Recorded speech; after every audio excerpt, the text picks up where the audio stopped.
It took me 1 year to carefully develop my plan to take revenge on the one who encroached on my marriage. I am a modest person, and I may seem harmless. But if it concerns my honor and dignity, then I will punish the offender and do it in the most cunning and terrible way. Enjoy watching. After 6 years of living together, Ellie and I were on the verge of realizing our plans. Since the beginning of our marriage, we had adhered to a strict savings plan. And finally, we had accumulated enough for a down payment on a mortgage and planned to start a family. My name is David Wallace. I run my own business in the cybersecurity field, which allows me to work remotely since I don't need an office. If someone asked me about my marriage to Ellie, I would say that we deeply love each other and are committed to our union. I would talk about how we share every secret and intimacy, enjoy an amazing sex life, and unbreakable love. Between our love, financial situation, and joint plans for the future, I would bet my life on our future being secure.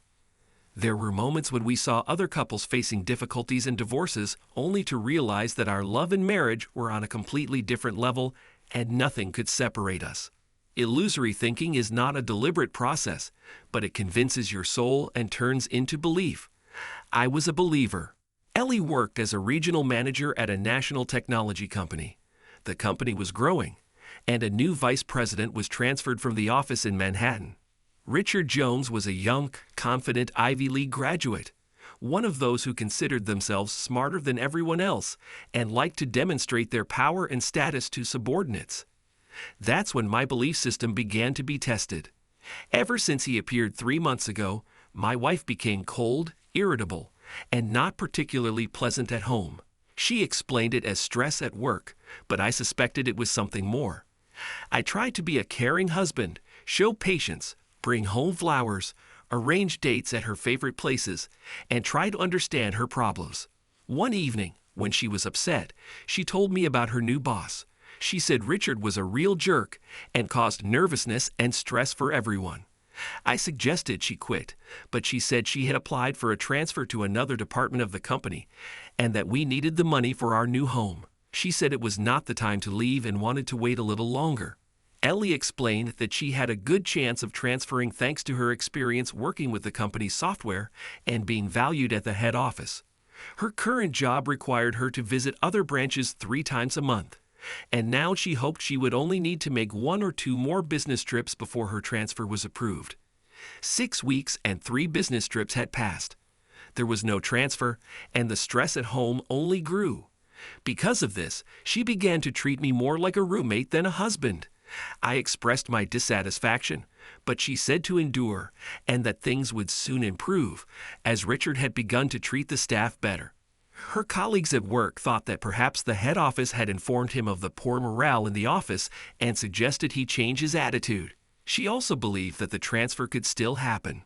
I noticed she was trying to be kinder at home, but still treated me coldly, unwilling to have sex more than twice a week. And even then, it seemed to me out of pity rather than the love we once shared. On Friday evening, she returned home and announced she was going on a business trip to the corporate office in California for 2 days with her boss, Richard Jones. She said she would find out about her transfer there. At that time, I didn't know that her stress was caused by pressure from Richard, who insisted on having sex with her. Ellie was an attractive 28-year-old woman, 5 feet 7 inches tall, slender, with a large chest and an angelic face. Until the last 3 months, Ellie had never given me cause for concern. Later, I learned that when Richard began his predatory actions, she rejected him, which humiliated him and hurt his ego. And this was the reason for her work stress. Obviously, it was pure sexual harassment, and why she didn't tell me or her HR department goes beyond my understanding and remains a mystery. After Richard realized his methods weren't working, he changed tactics and began flirting, teasing, complimenting, and promising Ellie a great future in the company. After several lunches and many conversations about her marriage and sex life, he convinced her to consider being with him at least once and what it would mean for her future. All the stress she was under, combined with the impending act of betrayal, turned her into this devilish woman, And apparently the way to cope with the upcoming affair was to blame me and turn me into the villain to justify her one-time deceit and conceal her guilt. We haven't had sex or been close for the past 2 weeks, and she hasn't shown any interest in my advances. I'm not begging for sex and have made it clear to her that if things don't change soon, we're headed for a bad outcome. She promised that everything would return to normal soon and asked for some time to sort out her work issues. I loved her and wanted to get back to how things were just a few months ago, but I didn't know what to do, except realizing that changes were necessary, so I let her know that I'm waiting for her to return from her trip to sort out our marriage as soon as possible. Our 7th anniversary was approaching, and I continued to try to mend things between us, trying to reignite her feelings before her trip, but to no avail. On the day she was supposed to leave town, I came home early to surprise her with a box of her favorite chocolates for the trip, to show her how much I love her and how much I want our life to be back on track. I knew she had taken the day off to pack and was planning to leave for the airport at 3 p.m. I returned home at noon with a smile on my face, hoping to surprise her and tell her how much I love her. As soon as I entered the house, I called out to her, barely crossing the threshold. But to my surprise, the house was empty. Walking into the bedroom, I saw her luggage on the bed and an elegant dress on the hanger. She always dressed tastefully, was confident, and loved to look fashionable, and I always liked how she looked. Standing alone in our bedroom, I called her on her mobile to find out where she was and received a short and curt response. "Hello, what do you need?" she said, sounding annoyed by my call. It was hurtful. Despite all my efforts, I felt like I was bothering her and that I was the one she didn't want to talk to. Well, that's a pretty cold greeting. I wanted to know how your day was going and what you're up to. Listen, I'm having lunch with my sister. You already know I'm leaving for the airport at 3. Is there anything else you need to know? Stunned by her demeanor, I simply wished her a pleasant flight and hung up, not saying goodbye or that I love her. Usually, I ended our conversations like that, and I wondered if she even noticed. I was hurt and angry, sitting on the bed next to her suitcase on wheels, trying to figure out what the hell was going on. The way she talked to me and treated me was unacceptable. Anger began to build up as I sat there, staring at my phone. I hadn't planned on waiting for her to return home, so I decided to leave the house. As I got up to leave, my gaze caught an item of purple color in her open suitcase. I had never rummaged through my wife's things before, but for some reason, I approached the suitcase and took out a plastic bag with a purple item. To my horror, I pulled out an unopened package containing a bright purple sexy nightgown. The bag also contained sexy panties and a matching purple bra, as well as unopened garter stockings in purple. Considering that she hadn't worn lingerie for me in the past 2 years, I realized she had specifically packed this for someone else. Suddenly, everything fell into place. Then I examined the suitcase more closely and found a box of condoms in the side pocket, still in the CVS package. Everything clicked into place then. Her attitude towards me, the lack of sex, the coldness, the distance. Everything had changed between us since she started going on business trips with her boss 3 months ago. I realized I held evidence of her infidelity in my hands. She packed these things for the trip to show them to another man, most likely Richard. In an instant, I knew I no longer wanted to be a part of her games or be cuckolded. I went down to my office, took a sheet of paper, and wrote a short note. Trembling with anger, I wrote, "Ellie, I hope he likes your sexy lingerie. Now it's clear why you've changed over the past few months. Obviously, you no longer want me. Don't worry. When you come home, I won't be here anymore, and you'll never see me again. I would never have married you if I knew you were a cheater, but as they say, live and learn. The only good thing to come out of this is that you'll never be the mother of my children. Thank God we waited to start a family. Maybe Richard can help you with that. David." Then I took a stapler from my desk drawer, carefully opened the lingerie package, and attached the note to her expensive and delicate fabric. Then I neatly put everything back in the suitcase. I made sure not to leave any traces of my presence at home and went to a local restaurant to be alone and eat something to soothe my upset stomach. I met up with my sister Jenny for lunch because I needed to confide in someone about what I was planning to do. Call it guilt or fear, but I knew I could trust her as a good listener. All this tension was driving me crazy, and I needed to get it off my chest before my head exploded from everything I had been going through. After we ordered from the menu, I confessed everything and felt relieved to have spoken up. I felt Jenny's anger as she looked at me as if I had lost my mind. Why would you jeopardize your marriage for this jerk? In past conversations, you told me he was a jerk and that he had been harassing you for the past few months. Why don't you just quit or file a complaint with HR for sexual harassment? Jenny, in the past month, I've gotten to know him better, and he's going through a tough divorce. He's been taking his pain out on us, but he's been extremely kind this past month. He asked to be with me just once, and I don't know why, but I agreed. We'll do it just once during this trip, and he promised we'll never speak of it again, and he'll help me get a promotion in the company. So you're going to cheat on David, the guy you've loved since college, for what? A possible promotion? Do you realize he's turning you into a prostitute, right? No, it's not like that. I genuinely feel sorry for Richard, and I know he needs this. Besides, David will never find out, and we'll go back to our normal lives when I return. Sorry, David is calling me. Let me answer. Hello, what do you need?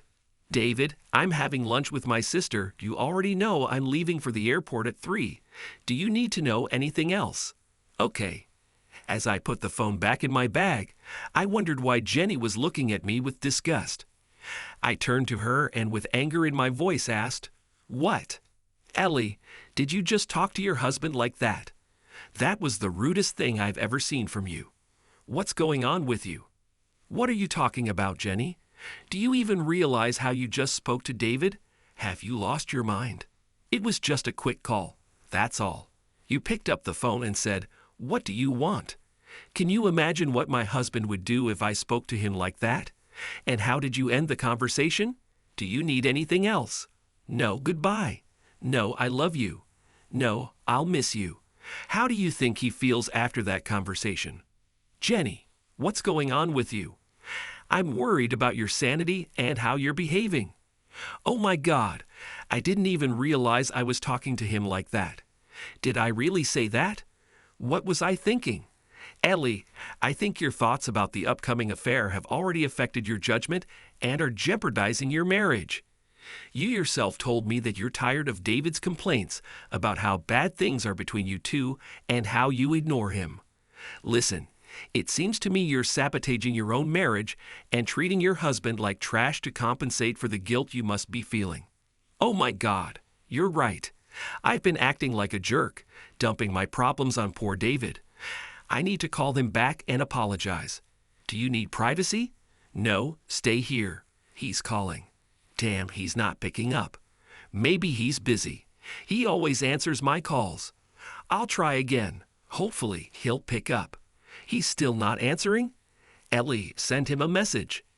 Damn, he's mad, and now I don't blame him, and I need to leave in less than 2 hours. Well, sis, you better apologize and get yourself together. I don't think what you've planned with Richard is a good idea, and you need to stop this nonsense before you ruin everything.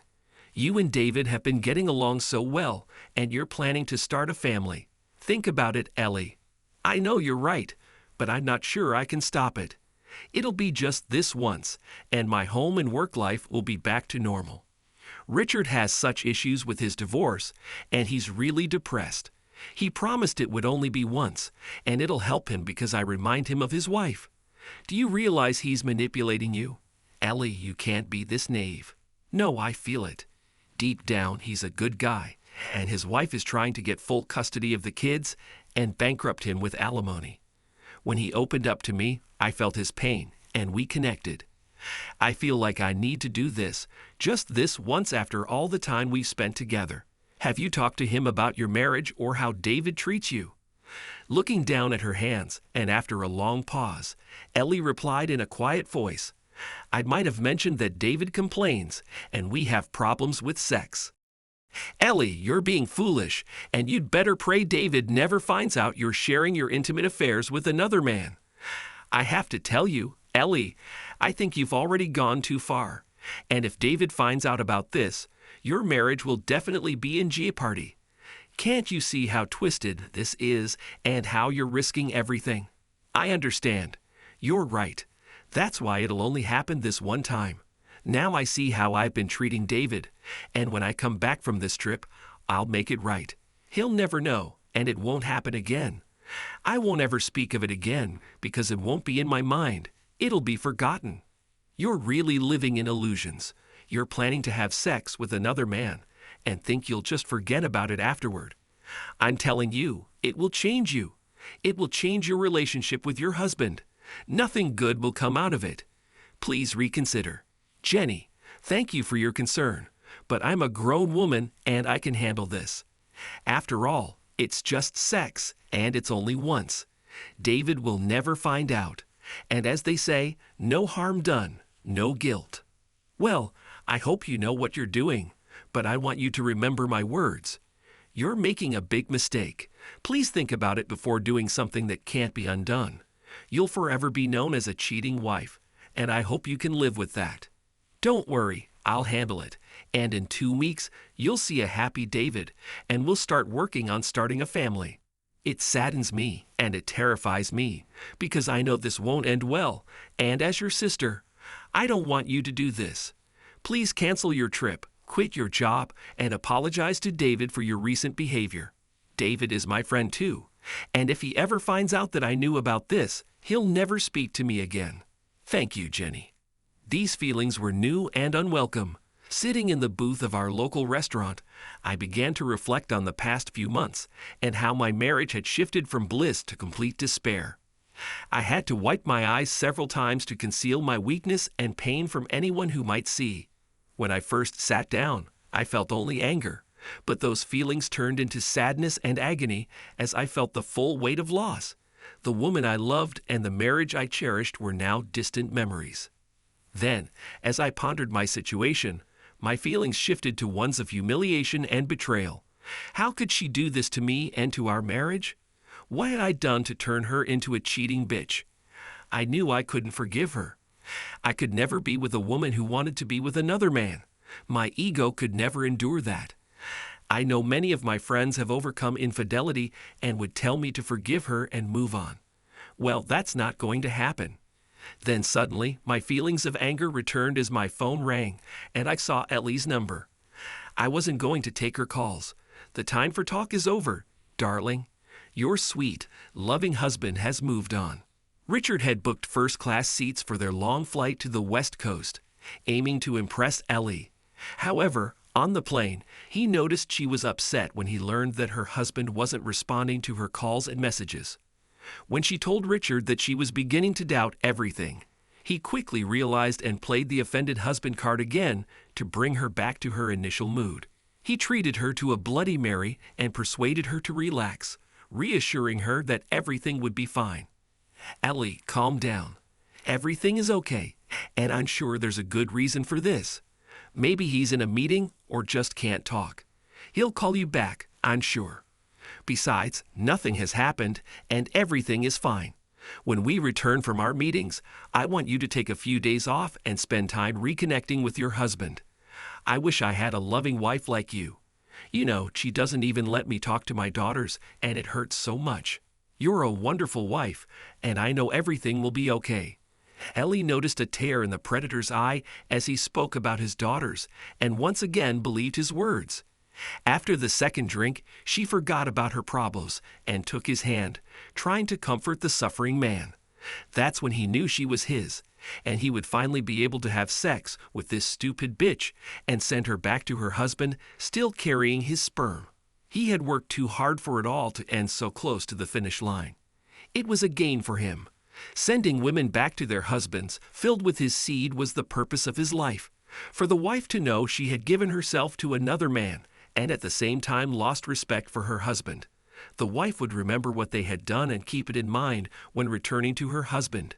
But even more, he enjoyed meeting the husband after defiling his wife at a business event or chance encounter.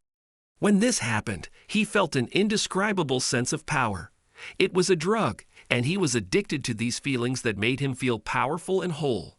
It also made him a dangerous man in the company of these poor, stupid, and trusting women.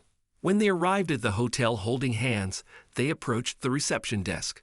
Ellie was slightly shocked to realize that there was only one room available and that she would spend the entire vacation with him. Walking away from the desk, she looked up at Richard and said, "I don't have my own room." "Ellie, we discussed this. You and I will be together for the duration of this trip, and never again. Let's just enjoy this experience as we promised each other. I thought you said it would only be once." "Calm down, Ellie. Everything will be fine. One trip, not more than once. Look, until we return home, you're my girl. Just this once. Pretend to be my wife, and I promise to treat you like the princess you deserve to be. No one will know, and it will remain our secret forever." They checked into the room, and she felt a strong sense of guilt seeing only one double bed in the room.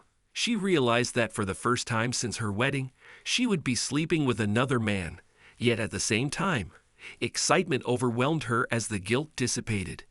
Mixed feelings made her dizzy, and she stepped out onto the balcony for a breath of fresh air. Richard understood the situation, quietly stowed their bags in the closet, and joined her on the balcony overlooking the Pacific Ocean. "Isn't this relaxing? I booked this room knowing you'd appreciate the ocean view." She nodded with tears in her eyes. "Yes, it's beautiful." Richard turned to Ellie, put his hand under her chin, and lifted her face to his. Looking deeply into her eyes, he gently kissed her lips.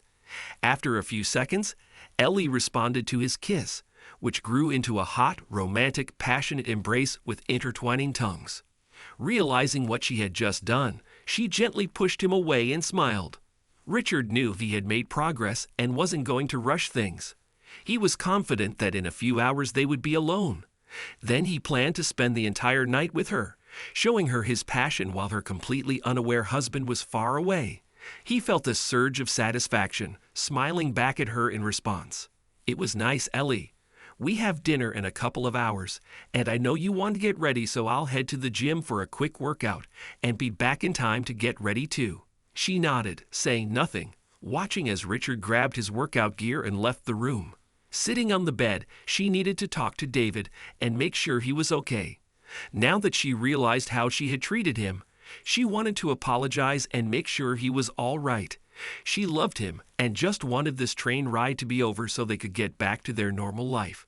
Her heart raced as his phone began to ring. She prayed he would answer and tell her he loved her, but there was no response. He didn't answer the call, and she knew he was angry about their last conversation. Then she sent him a text message, hoping it would help smooth things over. The text read, "David, my dear, I'm so sorry for how I spoke to you during the call today. I had a rough morning, and I took it out on you. Please forgive me, and I'll make it up to you when I get home. I miss you so much, and I want you to know that I love you and can't wait for us to start our family this weekend. Please call me. I need to hear your voice." After a deep sigh, she stepped into a hot shower, shaved her legs and intimate area, then washed her hair. Stepping out of the shower, she admired herself in the full-length mirror and was excited about the prospect of wearing the new outfit she had bought. For the next 30 minutes, she diligently did her makeup and hair. She was pleased with the impressive evening look and how her hair looked long and stunning. Forgetting about her message to David, she focused solely on trying on the new outfit and seeing how sexy she looked in it. Soon, her thoughts returned to David and how she would wear the same outfit for him when she returned home. Richard was in the middle of his treadmill workout when Ellie approached her suitcase of clothes and pulled out a short black cocktail dress. It was a bold choice, specially selected for this trip, accentuating her beautiful chest with a daring neckline. She decided to be bold and go braless that evening. The short skirt was meant to further enhance her long legs in combination with the new high-heeled shoes, also purchased for this trip. After admiring the dress for a few moments, she went for her lingerie and took out several items, including the lingerie she planned to wear for Richard that night.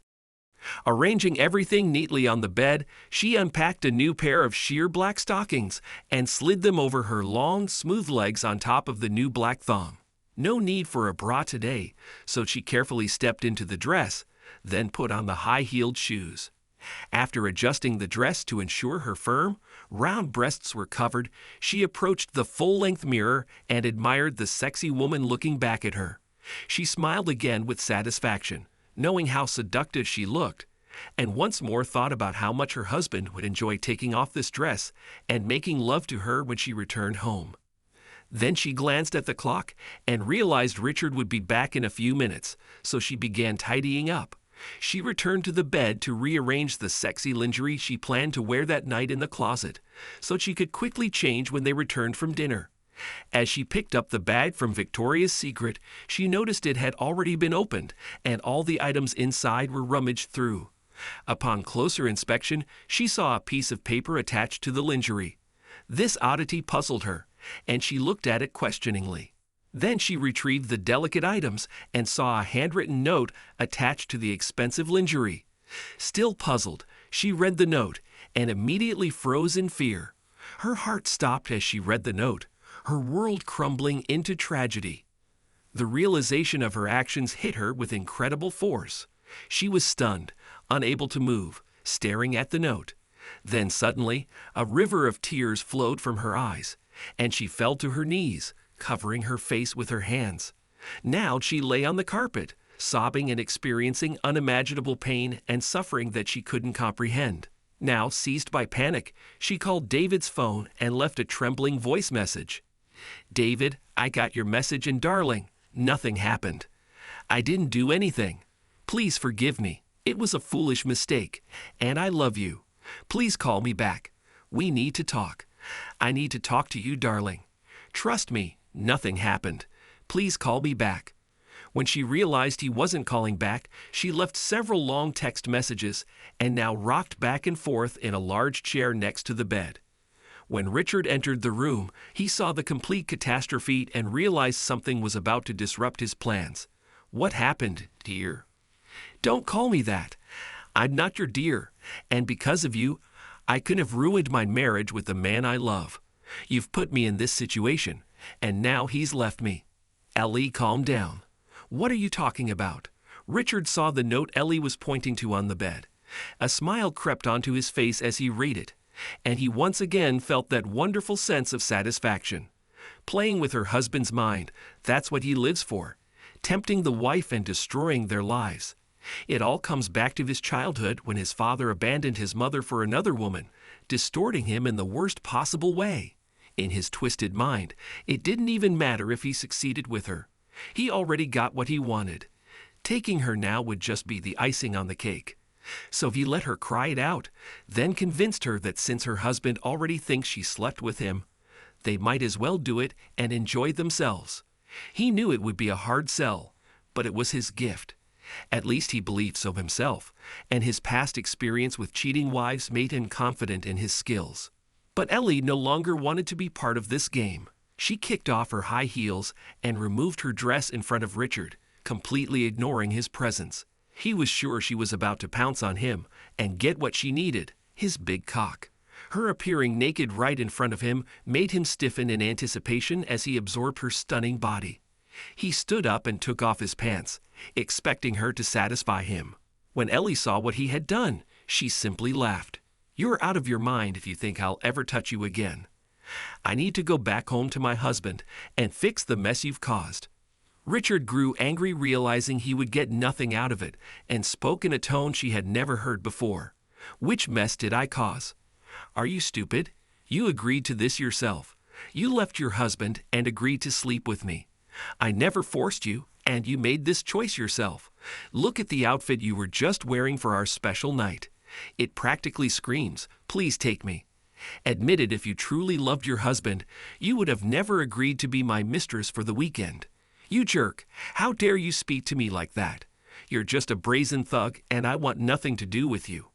You've destroyed my happy marriage, and I have no idea how to make David forgive me and take me back. Damn it, if the situation were reversed, I would divorce him and make his life unbearable. I hate you and what you've done," Ellie spat out. In rage, Richard retorted, "Of course it's all my fault. That kiss you gave me an hour ago speaks for itself. You enjoyed it, and you knew you wanted more. You wanted me to take you firmly and shake up your world, and you know it." Ellie looked shocked by his outburst as he continued. "Just admit it and stop blaming me for wanting to change the man you claim to love. You'll never convince me you loved him and easily agreed to cheat. You're just like everyone else. You want fun on the side until you get caught. Once caught, you blame the man who tempted you. Well, princess, you would never have let me tempt you, take you on a road trip, and agree to a night of sex with me if you truly loved your husband. Yeah, you must really love your husband," he added sarcastically. "I can't imagine what you would do if you didn't love that poor guy." His words shattered her soul. She understood that he was right and that the decision had been hers alone. She blamed him for everything, but realized she could have backed out at any moment. Even her sister had warned her, but she had chosen to leave her husband and be with Richard. At that moment, she wasn't sure what hurt more, the realization that Richard was right about her, or how deeply she had wounded her husband. Consumed by remorse and guilt, she quickly gathered her belongings and descended to the lobby to inquire if the concierge could help her catch a dawn flight home. She needed to return home and tell David how much she loved him and that nothing had happened. After 20 minutes on the phone, it turned out there were no available seats on the evening flights back. She had to stay in San Diego until morning to fly home and arrive around 6 a.m. It was too late, but with no other options, she asked them to make the changes. Then she realized she didn't have a hotel room and needed a place to stay. Seeing how distraught she was, the concierge tried to help. She told her she found a room, and if she provided her credit card, the room key would be ready in a few minutes. After handing over her credit card, she sat alone and thought about the past 3 months that David had written about in his letter. She realized she had indeed become a distant wife and had treated David terribly because of her guilt, venting her frustration and stress on this dear man. When she saw the concierge's expression, she became alarmed. "I'm sorry, Mrs. Wallace, your card is declined. Do you have another card?" "Declined? Oh God, this can't be. Here, try this one," she said, handing over another card. She realized that David had blocked their joint cards when the other 2 cards didn't work. She panicked and tried to figure out what to do next. Going back to Richard's room was out of the question. She'd rather just stay up all night and wait for morning. With no other option, she swallowed her pride and called her sister. "Hello." "Hi, Jenny. Sorry to bother you." "It's okay, sis. What's wrong?" Now crying, Ellie broke down as soon as Jenny answered. "I should have listened to you, but I didn't. David found out about my trip and left a note in my bag saying he's leaving me. I'm stuck here and trying to get home. I won't say I told you so. That would be rude. How can I help?" "Well, David isn't answering my calls and messages, so he's not helping me. It seems he's blocked our credit cards and I can't pay for the room. Could you give your credit card for the hotel? And I'll pay you back as soon as I return." "Damn, Ellie, you're supposed to be the smart sister, but lately you haven't been very careful. Of course I'll help you." She called her sister back an hour later. "Jenny, thanks for helping your foolish sister. I managed to get a room for the night. I'll fly home on the morning flight. Do you think he'll forgive me?" "Not sure, sis. Have you heard anything from him?" "No, but I left him a few messages and said nothing happened." "Well, good luck to you. The fact that he knew what you were planning to do and you still went on the trip isn't the best sign. Keep trying to reach out to him and begging for his forgiveness if you want to get him back." I didn't know if she had continued her relationship with Richard or not, but it was obvious she intended to. And that was enough for me. She said she loved me, but went to another man, intending to lure him into bed. I wasn't going to start a family with such a woman or stay married to her. I turned off my phone, moved out of the apartment the next day, and headed to Austin, Texas, where I had several job offers. On Facebook, I changed my status to single and posted a photo of a cheating couple created using AI, using their shared photos where they walked together holding hands, and wrote Ellie's new love, Richard Jones. She left me, and I filed for divorce, considering our marriage over. When I checked an hour later, there were dozens of comments from friends shocked by my revelation. Some women expressed their condolences for my loss and offered to talk if I needed to. Funny, but for the first time in months, I felt desired, and I realized that my life wasn't over because of my wife's infidelity. From my research, I learned that Richard was not actually in the process of divorcing and loved his wife and children. He just enjoyed seducing unsuspecting women a bit too much. He really enjoyed defiling other men's wives and turning their husbands into cuckolds. It gave him a sense of power after he had taken someone's wife, knowing the husband would be licking what he had just had. It was a real pleasure for this narcissistic individual. The need to dominate these women and their husbands was his addiction. Mr. Wilkes, where is your client? Issue a warrant for his arrest. Joshua Wilkes, his lawyer, called David's mobile phone and soon realized David had no intention of attending the mandatory court session. He informed his lawyer that he was stuck in traffic. When the judge returned, Joshua stood up and addressed the judge. "Your Honor, my client is stuck in traffic and is desperately trying to get here." "Well, that's unfortunate. I have other matters today.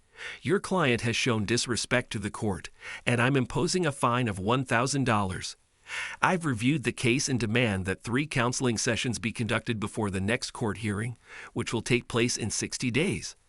Inform your client that if he fails to attend the counseling sessions or appear in court, I will sentence him to 30 days of imprisonment and impose an additional fine. Do you understand my decision today?" "Yes, Your Honor."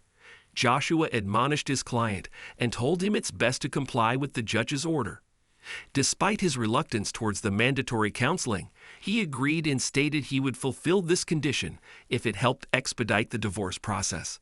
It was the first time she had seen David since her foolish decision to be with Richard. She rushed to him with open arms, only to be pushed away and ignored. After she managed to compose herself after the burst of tears it caused, the counselor began the session. Ellie initiated the session. She told David how much she loved him, how sorry she was, and how she didn't understand what she was doing. She went on to explain that she and Richard didn't have any sexual relations, and she returned home as soon as she realized her actions. She cried and begged for his forgiveness. When it was his turn to speak, he began with a question. "Doctor, just to be clear, you expect full honesty from both of us if these sessions are to have any value, correct?" "Yes, David, you both agreed to full honesty, and this session is without accusations. It's important for both of you to speak freely and honestly." "Thank you, Doctor." Turning to Ellie and looking directly at her for the first time since her departure, he felt his heart race with the resurgence of pain and suffering. "This is hard for me, Ellie, and I hope you'll be honest. You say there was nothing between you and Richard, and I need to understand and forgive your actions. Did I understand correctly?" Tears filled her eyes as she smiled and said, "Yes, David, nothing happened. And when I read your letter, I realized what I was doing and ran home to you." "Okay, I understand, but I know you, Ellie, and you're not the type of woman to be with another man. I mean, you've never been frivolous or that kind of woman. Do you agree?" "Of course not. I'm not frivolous, and you know that," she said, reaching out to David. He didn't take her hand, and it hung in the air until Ellie withdrew it. "I know you're not like that, Ellie, but I also know you wouldn't have slept with another man if you didn't have feelings or connections to him. You see, since I know you're not frivolous, I understand you had feelings for Richard, right?" She realized she had to admit to having feelings or agree that she was frivolous and quietly said, "Well, yes, but I don't love him. I only loved you." "Yes, I love you too, Ellie. But here's the problem with this whole story. Yes, I consider it betrayal. Tell me, did you spend time alone with him? Have lunch together? Drink after work? We work together, of course. Okay, that makes sense, so I'll take that as a yes. Tell the truth, Ellie. Have you ever walked with him, holding hands?" Ellie couldn't bear to look him in the eye anymore, and said very quietly, "Yes. Sorry, I can't hear you." "Did you hold hands with him?" "Yes, but I didn't love him. You've said that before. I know you didn't love him. Tell me, have you ever passionately kissed him?" "Just once, I swear." David couldn't explain what happened, but all his pain, anger, resentment, and humiliation found an outlet in tears. Her confession unleashed a flood of tears in him. As he spoke, Tears streamed down his face onto his shirt and knees. David was a big, strong guy who never cried, and when Ellie saw this, it had an effect on her she didn't expect. As the tears flowed, David looked her straight in the eyes and calmly asked another question. "Ellie, one last question. If I hadn't sent that note along with the underwear you planned to wear for your lover, would you have slept with him that night?" She didn't want to answer and sat there, nervous, watching his tears continue to fall. After a moment, the doctor spoke. "Ellie, it's important to speak up now. You're safe and you shouldn't hold back. Please answer David's question." "David, I love you and would never intentionally hurt you. But if you hadn't stopped me with that note, I would have made the biggest mistake of my life and slept with him. But you saved me, and for that, I am eternally grateful to you. Darling, we need to stay together." Addressing the doctor through tears, David said, "Doctor, this is why I can't stay in the marriage. You see, she had every intention of sleeping with him. The fact itself is irrelevant. Intention is everything to me. If she was willing to do it once, I know she would do it again under the right circumstances. And I can't live with that over my head. Throughout all our years together, I would remember her intention to be with someone she desired more than our marriage." Over the next 3 weeks, David attended the necessary sessions, and within 3 months the divorce was finalized, but not without constant calls and pleas to stop the divorce and give her another chance. Calls from her father, her sister, and their friends were all the same. They all told him he was a fool because she didn't sleep with Richard. David tried to explain how he felt, but in everyone's eyes he was supposed to forgive her, mistake, and reunite in marriage. She loved him. He was acting like a child, and he needed to man up, take responsibility, and take her back. After growing tired of hearing how his little ego was hindering their reconciliation, he eventually told each of them to go to and cut off contact with them. After that, he took on several contract jobs across the country, left town, and never looked back. Ellie still called and begged for forgiveness, and eventually he had to block her number. He thought she finally understood. She was still young and would find another man, but he hoped she had learned a lesson and would remain faithful in her future relationships. It's been almost a year since that dreadful day, but I never forgot about little Richard. Now I was working on the other side of the country, unconnected to home. That's when I began to enact my plan of revenge. Before leaving town, I set up remote access to the home internet, granting the entry to Ellie's PC. She had a habit of returning from work, connecting to the corporate VPN, and sending reports. Of course, once finished, she simply closed her laptop, thinking the system was off. Taking advantage of the lax security on her laptop, I remotely accessed her system, still connected to the corporate intranet via VPN. Gotta love lazy tech support employees who prefer to make their own jobs easier than worry about security. I make a lot of honest money this way, so I really can't complain. But I digress. Next, I opened her email and sent a scripted email to Richard with a rootkit embedded in a link he'd surely open. The email, seemingly from Ellie, read, "Richard, check out these photos and tell me how I look." Unable to resist such an email from Ellie, he'd click the link. The link would activate the malware, swiftly installing itself on every server Richard had access to, waiting for my commands while he only saw an error message. He'd try a few times before realizing the link wasn't working, asking Ellie about it the next day. As expected, the prey took the bait, granting me access to the company's treasure trove. Then, I wiped any evidence of the email sent by Ellie and the remote access logs on her laptop. When the IT department checked, they wouldn't find any trace of the email, link, or incident records. With a bit of luck, their 8 personnel would simply ignore the report and move on to more pressing issues. I waited a week before commencing my activity. Using VPN and several remote servers in 8 different countries, I installed several programs on Richard's company's main server to aid me in completing my task. Within hours, I had access to their most valuable files, downloading the company's financial reports, HR salaries, engineering blueprints, and patent approval projects. These patents could cost the company millions. Then I wanted to have some fun with Richard. Through his work computer, I registered him on several adult websites, including 2 that were in the deep and dark web. Gaining access to his life through his computer, I used his credit card and banking information. It was easy to register him and use his company computer without his knowledge. I set up a program to redirect any messages from these sites to a hidden file that I created on his computer, accessible only to me. In this secret hidden file, I uploaded dozens of images and videos with prohibited information, company diagrams, and confidential engineering documents, starting my Burn Richard campaign.